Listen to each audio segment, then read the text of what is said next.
Hi there BookTube, it's Eleanor here and it's time for another book haul.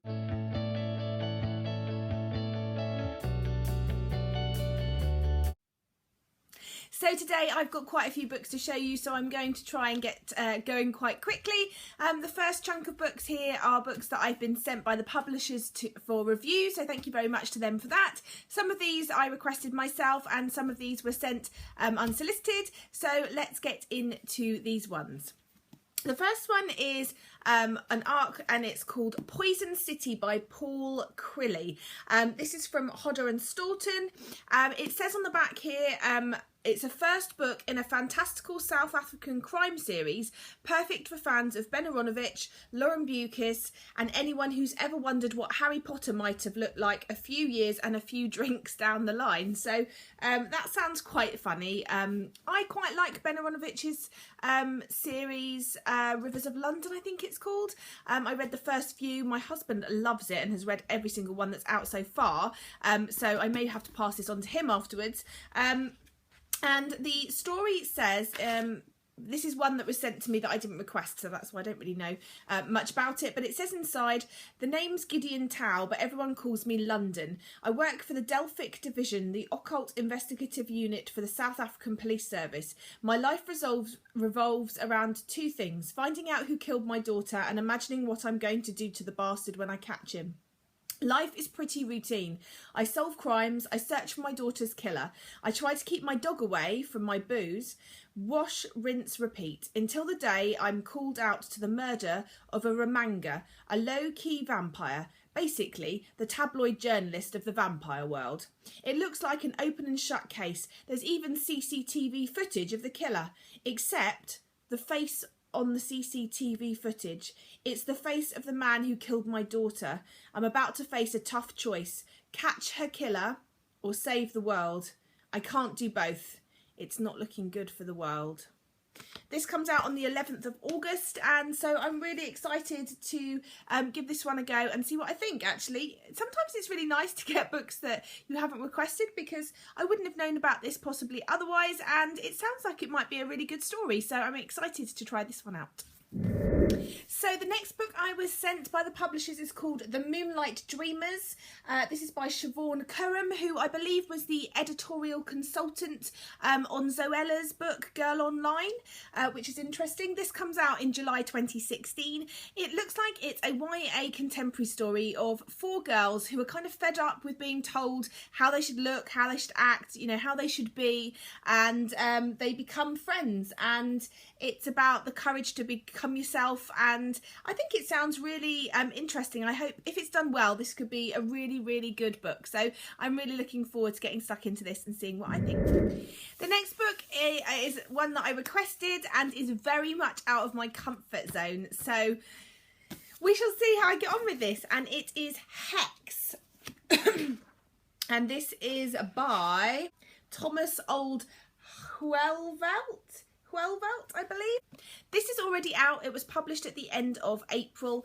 I love this cover. It actually feels like stitches. From what I can gather, this is set in a town called Black Springs, I think, and it's yeah, Black Springs, a picturesque town with an ugly secret. There's a 17th century woman who is walking around. She has everything stitched shut, her eyes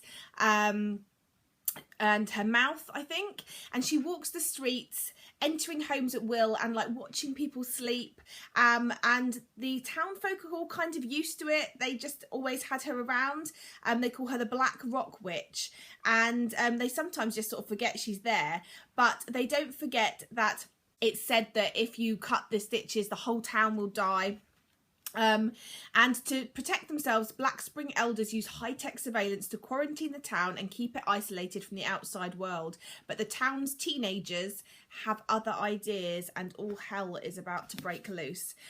So this is, I think, sounds like it might be a horror, which is very much out of my comfort zone, but I really, this one was calling to me. I really, really wanted to read this, so I'm really excited to give this a go and see how I get on. Next up is a book that comes out on the 30th of June this year, and it's Paper Butterflies by Lisa Heathfield. This is obviously an art copy, so it won't look like this when it's finished. I think it's going to look like this, if you can see the front cover here.